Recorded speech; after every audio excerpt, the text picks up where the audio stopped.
కోటి ఉమెన్స్ కాలేజ్లో ఎగ్జామ్ రాసిన వాళ్ళు ఎవరైనా ఉన్నారా అండి? ఎవరు లేరా ఇక్కడ? కోటి ఉమెన్స్ కాలేజ్లో. నమస్తే అండి. సో మీది ఎక్కడండి centre?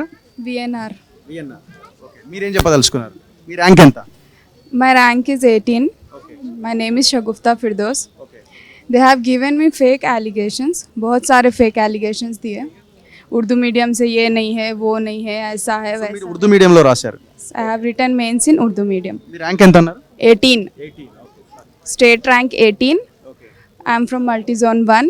I am a teacher, school assistant, working as school assistant in Telangana government schools.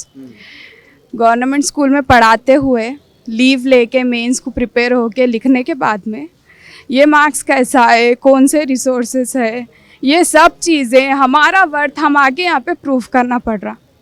क्यों उर्दू लैंग्वेज नहीं है? लैंग्वेज या मीडियम एक वे होता अपने एक्सप्रेशन के वास्ते. ये कोई बैरियर नहीं है किसी के आगे. किसी को ये बोलने का हक़ नहीं है कि मैं उर्दू में कैसा लिखी हूँगा. वो मेरी स्ट्रगल है, वो मेरे को मालूम है. मैं 2020 में यूपीएससी प्रीलिम्स को अपीयर हुई, फिर प्रेगनेंसीज वगैरह की वजह से वो अवॉइड करी. ग्रुप 1 नोटिफिकेशन आया, उसके लिए प्रिपेयर हुई, प्रीलिम्स दिए, मेंस दिए. उसके बाद में रैंक आने के बाद, सर्टिफिकेट वेरिफिकेशन होने के बाद में ये पिटिशंस, कोर्ट केसेस, ये सब तो मेरे को मालूम भी नहीं है. मैं मेरे घर में हूँ. मेरे एक मेंटोर थे सैयद शुजातुल्लाह सर, उन्होंने अशोक नगर में पढ़ाते. उन्होंने मेरे को कोच करे, इंग्लिश में कुछ नोट्स दिए, इसको आप उर्दू में कैसा लिखते देखो बोले. ये सारी चीज़ें ये मेरी स्ट्रगल है.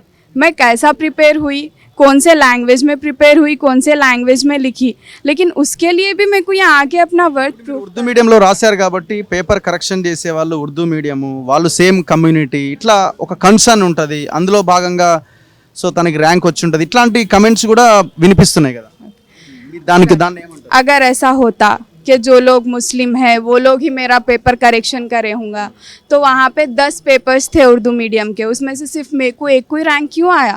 उन 10 लोगों को रैंक क्यों नहीं आया?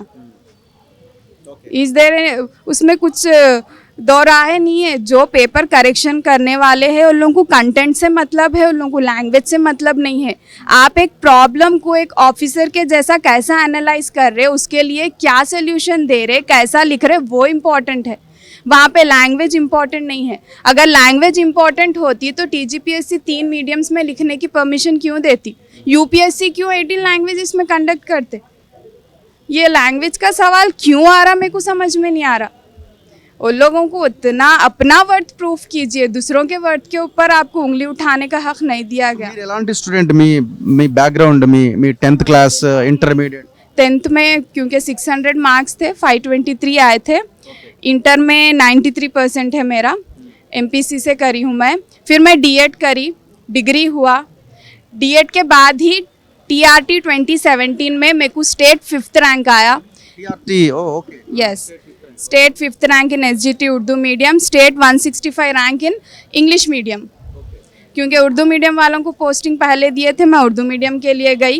रिसेंटली जून 2024 में मेरे को स्कूल असिस्टेंट के लिए प्रमोशन मिला. मैं टीजीटी लिखी हूँ, टीजीटी फिज़िक्स के लिए सेलेक्ट हुई हूँ. उसके बावजूद मेरे को यहाँ पे खड़े के मेरा खुद का वर्थ प्रूफ करना पड़ रहा कि मेरे को इतने मार्क्स कैसा है. ये सोसाइटी, ये समाज जिसमें हम रह रहे, ये हमारे यूथ के लिए अगर हम अच्छा बनाना चाह रहे. मेरे दो बहनें, एक भाई है, एक डॉक्टर है, एक टीचर है, एक इंजीनियर है. मैं उन लोगों को मैं बोलते रहती हूँ कि ये नहीं, आप लोग गवर्नमेंट के लिए प्रिपेयर हो. अल्हम्दुलिल्लाह पीएचसी में है मेरी बहन को डॉक्टर की जॉब, और मेरी बहन और एक एसजीटी है. मैं उन लोगों को बोलती ग्रुप के लिए ट्राई करना है, कैसा भी तेलंगाना के लिए सर्व करना है.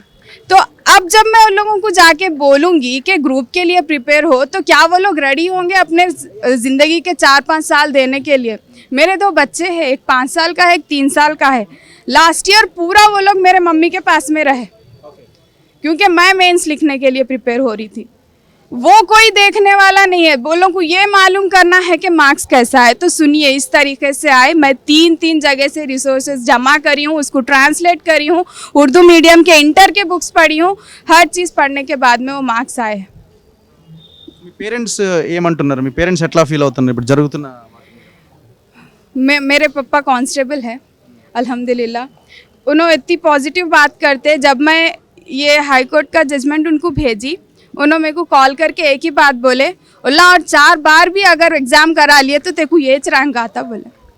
तो लोगों को कोई शक नहीं है मेरे टैलेंट पे, दे आर कॉन्फिडेंट इनफ। आप रीवैल्यूएशन कराओ, रीमेंस कराओ, कुछ भी कराओ, आपके मार्क्स नहीं बदलते, आपका रैंक और अच्छा आएगा, उसके लिए डरने की कोई बात नहीं है। సో ఇది వీళ్ళు చెప్తున్నటువంటి మాట.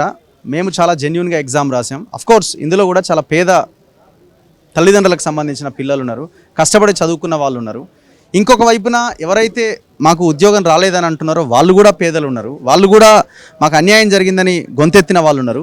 ఏదేమైనా ఒక జడ్జిమెంట్ అయితే వచ్చింది, సింగిల్ బెంచ్ ఇచ్చింది. మేమేమంటున్నాం, మేము ఆ సింగిల్ బెంచ్ ఇచ్చిన తీర్పును ఇది చేయండి అది చేయండి తప్పు ఒప్పు అని మేము మాట్లాడట్లేదు. మేము డివిజన్ బెంచ్కి వెళ్ళదలుచుకున్నాం. మేము వెళ్ళే వాళ్ళ మమ్మల్ని వెళ్ళనివ్వండి. మేము ఉద్యోగాలు కొనుక్కున్నామని మా మీద ఎందుకు ఆరోపణ చేస్తున్నారు 3 కోట్లు 4 కోట్లు అన్నది వీళ్ళ ఆవేదన. ఇప్పుడు దీనికి గవర్నమెంట్ రెస్పాన్సిబుల్. ఒక రకంగా చెప్పాలంటే అన్ని అంశాలని క్రోడీకరించి మీరు ఏ రకంగా ముందుకెళ్లాలనేది మీ చేతుల్లోనే ఉంది, బాధ్యత మీ చేతుల్లోనే ఉంది. కెమెరామెన్ పాషాతో రఘు, మన తొలి వెలుగు.